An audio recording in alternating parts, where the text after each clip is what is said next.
Red মাচাল বা China doll, যেটা আমরা সাধারণত প্রত্যেকে জানি একটা ইনডোর প্ল্যান্ট হিসেবে। তবে এই গাছটিকে প্রচুর বাগানি ক্রয় করেছে, প্রচুর বাগানি ঘরের ভেতরে রেখেছে। কারোর গাছই মোটামুটিভাবে ভালো নেই, কারণ যখনই এটা ঘরে ঢুকে গেছে তখনই নিচের দিক থেকে পাতা ঝরে পড়া শুরু হয়ে গেছে, গাছের গ্রোথ রেট কমে গেছে। এবং এই গাছটির মূল বৈশিষ্ট্য যেটা রয়েছে সেটা হচ্ছে গাছের পাতার উপর যে তৈলাক্ত একটা গ্লেজি ব্যাপার রয়েছে, সেটা কিন্তু অত্যন্ত চোখে পড়ার মতো এবং অত্যন্ত সুন্দর। সেটা দেখেই কিন্তু প্রত্যেকে এটাকে ইনডোরে ঢুকিয়ে দিয়েছে। গাছটি মোটেও ইনডোর কোনো প্ল্যান্ট নয়। গাছটি সাধারণত আপনি যেই জায়গাতে ছোট করে বড় করবেন সেই জায়গাতে সে অভ্যস্ত। যদি এই সমস্ত গাছগুলি খোলা সূর্যালোকে বড় করা যায় তাহলে সেখানেই তারা অভ্যস্ত। আবার যদি আপনি এই গাছটিকে ছোট থেকে বড় সেমি শেডে করেন তাহলে সেই সেমি শেডেই তারা অভ্যস্ত। তবে সেমি শেডের গাছকে একদিন যদি সূর্যালোকে রাখেন, পরের দিন দেখবেন গাছ গেছে, একদম পুরো পাতাটা পুড়ে যায়। আবার যদি কড়া সূর্যালোকে রাখা গাছটিকে যদি একদিন রেস্টে রাখেন সেমি শেডে, তাহলে দেখবেন গাছ অনেকটাই দুর্বল হয়ে যায়। তো এইগুলো কিন্তু একদম পরীক্ষিত আমাদের দেখা। তো আপনারা অবশ্যই এই গাছটিকে নেওয়ার সময় কিন্তু অনেকেই বোকা সেজেছে। আর গাছের দাম কিন্তু কম নেয় না, প্রচুর নিয়ে থাকে, যদিও মার্কেট ভ্যালু যেহেতু ডিমান্ডের উপরেই নির্ভর করে। তাছাড়া কিন্তু গাছের কিন্তু মানে সাপ্লাই, গাছের তৈরি করা, চারা তৈরি করা এমন কোনো কঠিন কিছু নয় এবং খুব সহজ। এবং গাছটি কিন্তু খুব সহজ একটা গাছ, তেমন কোনো রকম কোনো অসুবিধা নেই। একটা বৃক্ষ জাতীয় গাছ, বড় হয় দিনের পর দিন, কোনো রকম কোনো অসুবিধা হবে না। কিন্তু গাছটির মূল যে বিষয়টি রয়েছে সেটা ইনডোর প্ল্যান্ট মোটেও এটা নয়, তাকে ইনডোর প্ল্যান্ট বানিয়ে দেওয়া হয়েছে। এখন অনেকে লাগিয়েছে, যারা যারা লাগিয়েছে তারা একটু কমেন্ট করো যে গাছগুলি কেমন রয়েছে। এবার আসি গাছের পরিচর্যা। যখন নার্সারি থেকে এই সমস্ত গাছগুলি ক্রয় করবেন সবসময় একটু দেখে নেবেন যেন সেমি শেডের গাছ হয়। সেমি শেডের গাছ হলে আপনার বাড়িতে আসার পর অনেকটা দিন ভালো থাকবে। তবে এটা লং টার্মে গিয়ে গাছের গ্রোথ থমকে যাবে, গাছ নষ্ট হবেই হবে ঘরে রাখলে। দুই, আপনি যদি এটাকে সেমি শেড থেকে এনে কোনো ছাদে কোনো জায়গায় রাখেন যেখানে হালকা সূর্যালোক লাগে, কড়া সূর্যালোক লাগে, সেই সমস্ত জায়গায় সুন্দর হবে।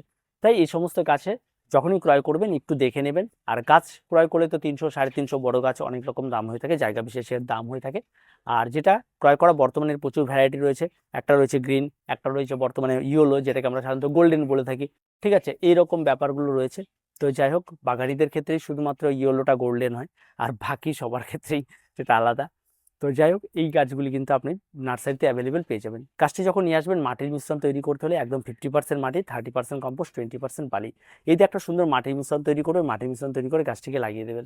এর সঙ্গে যদি প্রয়োজন পড়ে হাড় গুঁড়ো, শিংকুচি, নিমখোল অ্যাভেলেবেল থাকলে অবশ্যই দিন, না থাকলে কোনো রকম প্রয়োজন নেই।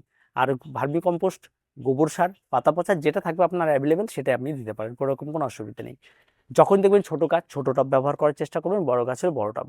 ছোট গাছকে বড় টবে যদি আপনি দিয়ে দেন যে আমি একবারে দিয়ে দিই, এর মধ্যেই থাকবে, আমার দেখতে অনেক বেশি সুন্দর লাগবে, সেক্ষেত্রে গাছ নষ্ট হয়ে যাওয়ার প্রবণতাটা অনেকটাই বেশি থাকে।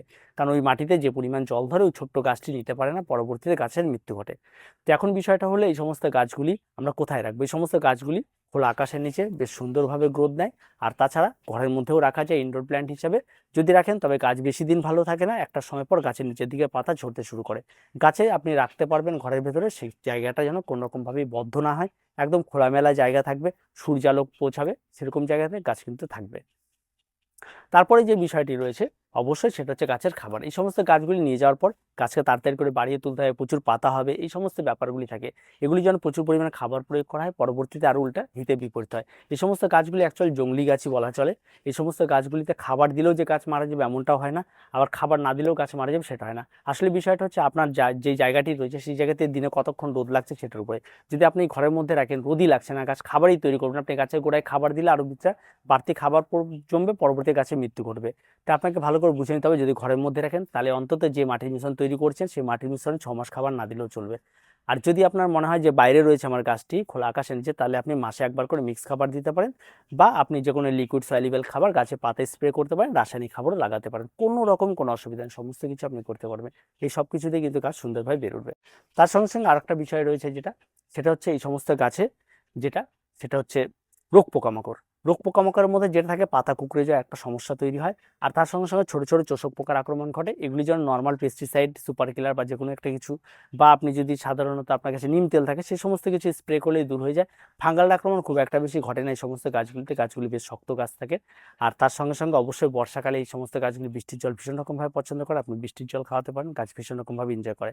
মাঝে মাঝে পাতায় ধুলো বালি এই সমস্ত কিছু জমে যায়, তার জন্য একটু মাঝে মাঝে আপনার জল স্প্রে করে একটু পরিষ্কার করে দেবেন। তবে হ্যাঁ, নার্সারি থেকে যখন আপনি গাছটা নিয়ে গেছেন, যত সুন্দর গ্লেজ ছিল আপনি ঘরে রাখার পর সেই গ্লেজটা কিন্তু অনেকটাই কমে যাবে দিনের পর দিন, কারণ তাদের সূর্যালোক, প্রপার ওয়েদার সেটা কিন্তু ঘরের মধ্যে পাবে না। খোলামেলা জায়গায় নার্সারিতে যেমনভাবে তাদেরকে রাখা হয় সেটা কিন্তু আপনার বাড়িতে পাবে না। তাই স্বাভাবিকভাবে সেখানে অটোমেটিকভাবে সেই সমস্ত গাছগুলি একটু হলেও খারাপ হবে। তো মন খারাপ করার কোনো কিছু নেই, এই সমস্ত কিছু হওয়ারই কথা। আর যদি দেখা যায় সেরকম কিছু হচ্ছে তাহলে অবশ্যই গাছকে বাইরে নিয়ে আসবেন। যদি কোনো ছায়াচ্ছন্ন জায়গা থাকে প্রথম দিন ছায়াচ্ছন্ন জায়গাতে রাখুন, তারপর আস্তে আস্তে গাছের অভ্যাস চেঞ্জ করুন। যদি 2 ঘন্টা 1 ঘন্টা রোদ লাগে তারপরে সেই সমস্ত জায়গায় দিয়ে গাছকে রাখুন, দেখবেন গাছ অনায়াসেই বাড়বে, সুন্দরভাবে পারফরমেন্স করবে। এই সমস্ত গাছগুলি সাধারণত গরমকালে এদের গ্রোথটা সবচেয়ে বেশি দেখবেন, শীতকালে এদের মোটেও ভালো পারফরমেন্স পাবেন না। শীতকালে এদের মোটামুটিভাবে শীত ঘুমে চলে যাবে, অনেক পাতা ঝরে যাবে, নিচের দিকে পাতা দুম করে যদি হলুদ হয়ে আসে তাহলে গাছের গোড়ায় জলের সমস্যা রয়েছে, সেটা বিষয়টা খেয়াল রাখতে হবে। আর যদি দেখা যায় যে ধীরে ধীরে একটা একটা করে পাতা ঝরছে, তার মানে মাথায় রাখতে হবে সূর্যালোক ঠিকঠাক পাচ্ছে না, গাছ খাবার ঠিকঠাক করে তৈরি করতে পারছে না, তাই এই সমস্ত কিছু হচ্ছে। তাই অবশ্যই সেই বিষয়গুলিকে সূর্যালোক যেটা রয়েছে সেটা আপনি দেওয়ার চেষ্টা করবেন, দেখবেন গাছ অনেকটা বেশি ভালো হয়ে উঠবে। আর তার সঙ্গে সঙ্গে অবশ্যই আপনাকে যে বিষয়টা খুব ইম্পর্টেন্ট বিষয় রয়েছে সেটা হচ্ছে ইনডোর প্ল্যান্ট হিসাবে গাছটি মোটেও ঠিক নয়। ইনডোর প্ল্যান্টে ইনডোরে রাখার মতো উপযুক্ত গাছ গাছ নষ্ট হবেই হবে, তাই চেষ্টা করবেন একটু বাইরে রাখার, তাহলে দেখবেন গাছ অনেক বেশি ভালো হয়। বর্তমানে প্রচুর ভ্যারাইটি পাওয়া যাচ্ছে, যার যেটা পছন্দ আপনারা নিতেই পারেন, কিন্তু একটু বুঝে শুনে আপনারা গাছগুলিকে ক্রয় করবেন, দেখবেন গাছ অনেক বেশি ভালো থাকবে। আবারও বলছি, সেমি শেডের গাছ আর ঘরে রাখা গাছ দুটোর মধ্যে কিন্তু পার্থক্য রয়েছে। যে সমস্ত গাছগুলি সেমি শেডে থাকছে তার মানেই সেটা ঘরে থাকবে এমনটা কিন্তু নয়। সেমি শেডে থাকা যে সমস্ত গাছগুলি শেড উপরে লাইট পলিথিন থাকে যেটাতে লাইট আসে, গাছ সবসময় বুঝতে পারে যে উপরের দিকে আমার ওঠার জায়গা রয়েছে। যখন সেখানে ছাদ হয়ে যায়, উপর থেকে কোনো লাইট পড়ে না, তখন কিন্তু গাছ বুঝতে পারে যে কোনো একটা জানলা দিয়ে লাইট হলে সেই জানলার দিকে গাছের গ্রোথটা বেড়ে যায়। সেই বিষয়টা সম্পূর্ণ সাইন্টিফিক, এটা আপনারা প্রত্যেকেই জানেন। তাই সেক্ষেত্রে গাছের শেপ নষ্ট হতে পারে, গাছের অনেক কিছুই নষ্ট হতে পারে। তাই সেই বিষয়গুলি প্রাকৃতিকভাবে তৈরি করা একটা জিনিস আর কৃত্রিমভাবে তৈরি করা, সেই দুটোর মধ্যে অনেকটাই পার্থক্য থাকে। তাই গাছকে আপনি যেখানেই নিয়ে যান একটু বুঝে শুনে আপনি এই কাজগুলি করবেন, তাহলে গাছ অনেক বেশি ভালো থাকবে। আর গাছকে সবসময় একটু খোলামেলা পরিবেশ দেওয়ার চেষ্টা করবেন মাঝে মাঝে, গাছ আরও বেশি ভালো থাকবে। তো দেখা হচ্ছে পরবর্তী ভিডিওতে। প্রত্যেকে ভালো থাকবেন, প্রত্যেকে সুস্থ থাকবেন, চ্যানেলটিকে অবশ্যই সাবস্ক্রাইব করে রাখবেন।